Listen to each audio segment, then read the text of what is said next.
KX News at 6. Leading local tonight in our top story, police arrested a driver who crashed into a liquor store in Minot on Monday night, which injured a worker. According to police, the driver, Jonathan Taylor, is now facing charges, which includes 3 felonies: criminal vehicular injury, duty in an accident involving personal injury, and criminal mischief. Taylor is also facing 2 misdemeanor charges of leaving the scene and aggravated reckless driving. Police say the crash happened around 11:15 Monday night when Taylor hit the building and injured a woman who was working in the store. Emergency crews took both the driver and the worker to the hospital. The Highway Patrol is still looking into exactly what happened. Taylor is due in court tomorrow afternoon. In continuing coverage, the fate of the Theodore Roosevelt National Park wild horses remains unknown. Today, Senator John Hoeven continued to show his support and putting pressure on the park to keep the wild horses. KX News' Adrian Oglesby tells us more. Senator John Hoeven this week requested the National Park Service to extend the deadline for public comment on the park's proposed options for managing the wild horses at the Theodore Roosevelt National Park. The comment period was set to close on October 25th, but Senator Hoeven requested an additional 30 days.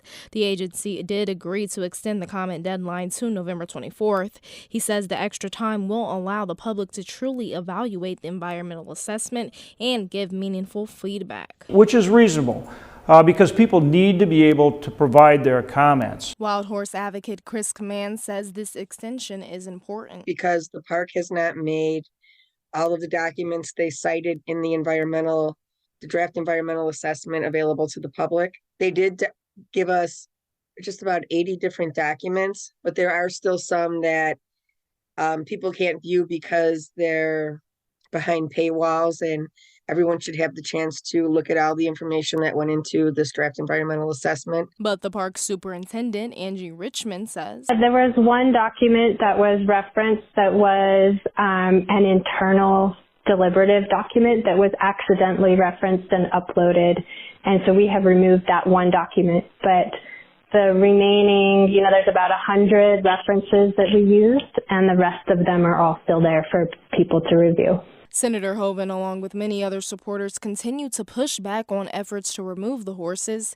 He says the wild horses should be maintained in herds consistent with the period when Theodore Roosevelt was a rancher in North Dakota. And what I'm hearing very clearly from people is that they want horses in the park. And so I'm very committed to working to make sure that we can keep horses in Theodore Roosevelt National Park. Richmond says she encourages the public to read the entire assessment. There are some misconceptions out there, one of which is that we are killing the horses, which is not our intent. And so when people provide comment on information that's not actually provided in the environmental assessment, those are not comments that are going to be as helpful for us. Command says she does not feel hopeful at all. Because the park has pretty much stated that they aren't going to keep any horses in the park. No matter what's suggested, they've got an answer for how and why they won't be allowing the horses to stay, up to and including if a judge says that they have to keep them. This is a developing story for KX News. I'm Adrian Oglesby.